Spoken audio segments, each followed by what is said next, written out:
Guys, welcome to my podcast where we talk about sustainability, entrepreneurship, and content creation. Today I have a remarkable guest, Noura. Hi, Noura. Noura. Baroudi. Noura is the founder of The Plate Palette, and she and her sisters have grew Baroudi's Foodies to 50,000 followers. Is that so? More than that? Almost. Yeah? Almost there. So, Noura, can you tell us a little bit of the story of how Baroudi's Foodies was formed? Sure. So when I was in university, I used to post random pictures of food pictures on my account, and my sisters did the same. And we had a rule in our family. My dad, he always has one rule: to always taste everything on the table. So we used to love every kind of food. We used to have the adventurous taste buds, and we used to post randomly. And one day we decided to create an account. It was called Lab Food Guide, which no one knows about. And we started posted randomly pictures, and we started getting followers. Restaurants started following us, and back then, 4 years ago, there were no food blogs yet. It was not trendy to be a foodie and just create an account. When was that? 4 years ago? 4 years ago, maybe 5 years ago.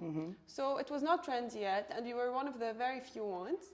And we were 3 sisters, so this was like a hit back then, and it still is, honestly. And my sister Mira, she came up with the name Baroudi's Foodies because our family name is Baroudi and we're foodies. So it worked. It's so nice to see 3 sisters actually coming together to work on one project, and that's something pretty rare. For example, I have 2 siblings, and one is in Spain doing his thing, and the other working with me. But thinking of 3 of us having one common project, it's honestly very nice. Sometimes it's very challenging because we fight so much, but we make it up by going out together and trying new places. With food. Yeah. It created an even stronger bond, really. Now we're closer, we have a business together. Awesome. Yeah. So, and what inspired you to start Plate Palette? Okay, Plate Palette was actually very unplanned. This was not the life I wanted. When I was in university, Kamen, I went to an internship at Sky Management. It was a nightlife. I used to create content during nightclubs and so on. And I remember my first account was a fashion brand in Hamra. It was a small place. I used to take my friends, I used to style them. Honestly, looking back, it was not a very good work, but it could have been much better, but it was really nice. I like to create content. I like to put my creativity on social media. وبعدين I started people started asking her who handles your account, and I started telling people I handle accounts, give me your account, I'll make a wonder out of it. And it was me, my phone, and I, really. You only need your phone. So I started handling a noodles account, a burger account. شوي شوي صرت حب كتير to create content for F&B only. So I started my bakery for my mom. It's our bakery. It's called Magdalise. Kamena, I created content. Cake started 5, 6, 7 accounts. And 4 years later, I'm with more than 20 accounts all over the Middle East with a team. So it was unplanned and natural. We're in the team. We're 6. I have They're all freelancers. Nice. And it's very flexible, but it was really unplanned. Even today, I look at it and I'm like, wow, how did this happen? Honestly, Noura, I want to say you are the embodiment of actual business success without starting, there's 2 ways to starting business. Either you start bottom up or top down. So what that means is bottom up is just like you did, you were doing what you were doing and the opportunities came to you. While top down is, okay, I have $50,000. I'm going to start with the agency. I'm going to hire 2 people. I'm going to do this and I'm going to do that. And the second option is the less likely option to succeed, while the first one is just guaranteed success. How can I start my content creation journey in the F&B business? Okay, so it depends. If you're looking to become a foodie, which is an influencer, which is a very misinterpreted term in Lebanon, it's a way. And if you want to create a creative agency for F&B, it's a way. Okay. What I recommend, it's definitely to go for a creative agency because they بيلحقوا بعض, basically. You can't just be a foodie and not have a background in marketing and know how to hit the consumer's mind. You have to have experience in both. So you always have to go through working in an agency, you have to have an internship at an agency, especially special ones that are specialized in F&B.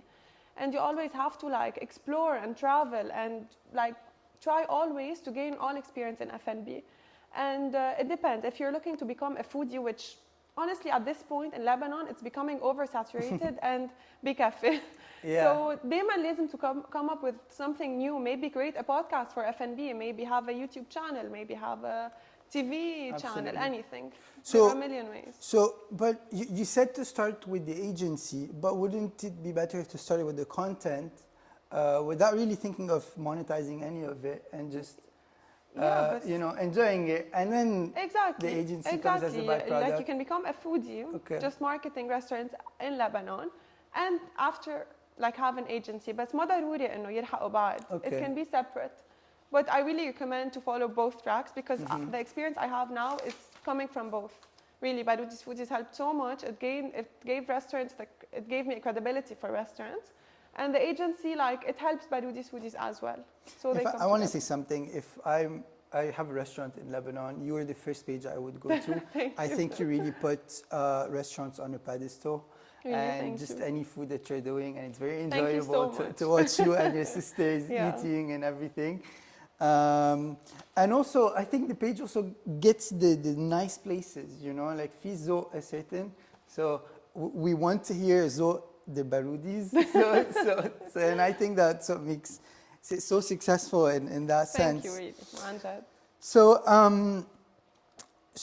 as a content creator, how do you stay consistent? Okay, so I'm always up to trend. I'm always researching. My mind never like shuts down. It's always researching on Instagram, on TikTok, on Pinterest, everywhere.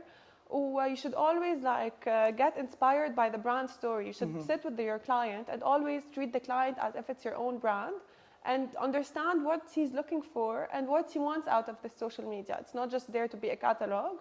You should help him create the story and like create an ad out of it, create like something that will stay in client's mind. So you should always stay up to trend. You should always like be very unique and creative and like go crazy. Like even in shoots, you should go as crazy as you can. وبعدين editing بيصير. بس إنه always like do your best and stay at the top of trends. And this is how the page will like go viral and get known. Awesome. So, but you mentioned here something, you gave a hint to always get new ideas, you are a lot on interest, but how can a creator avoid creative fatigue? Okay. So that's hard to avoid creative fatigue, but like my way, it's honestly, it's very simple. Every night before I sleep, I'm on Instagram and I have one account that is like not known, it's not for anyone, but it's every account that I'm inspired from, it's saved there.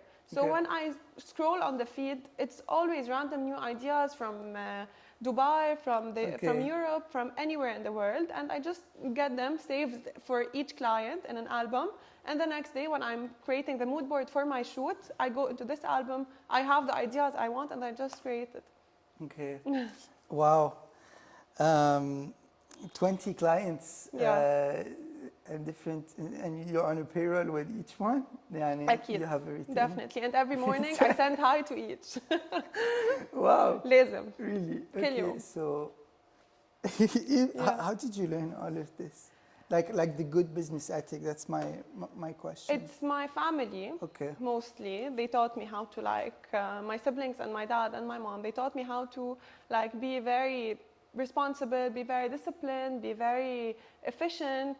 Some days there's no discipline, there's no responsibility, but you'll get there. I was self-taught. In COVID, I was reading and watching YouTube so much. I was learning how to be organized, how to be myself, my boss and I. يعني ما في حدا يقول لي قومي فيقي اشتغلي. لا, you have to do it yourself. You have to know that at the end of the day, it's gonna like pay off. So it's what I love, honestly. Okay. I learned it because I loved it. It was very smooth. Wow. So you choose Lebanon, okay? And obviously you had you had an amazing education. You had the best. You also went to UB, best university. You could have probably ended up in, I don't know, Los Angeles if that's something you want. You know what I mean? but you chose to be here. Why? Because no matter how much I traveled, I always look forward to the day I was coming back. ولا مرة I felt I want to stay in this country, no matter where it was. My heart is in Lebanon, and I want my experience, my skills, my creativeness, all to be based in Lebanon. And I want like everything I can do to be based here.